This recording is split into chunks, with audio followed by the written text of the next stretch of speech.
It's a bit cold today, but the cold weather doesn't dwindle the passion of the bookworms towards the Tianfu Book Fair. What's inside? Let's go and take a look.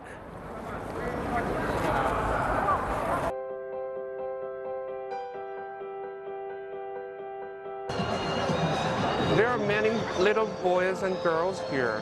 They are trying to get the beauty of the technology.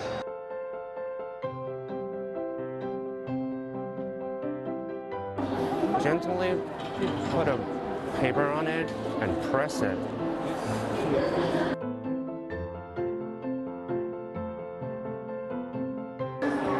The granny is fixing a family tree from the Nansong dynasty to the Qing dynasty. Oh, I see a jungle, and I sniff danger. No, I'm just kidding. This is a hall for children. Kids can read books here with company, like a giant giant elephant, mammoth, wild boar, all these wild animals.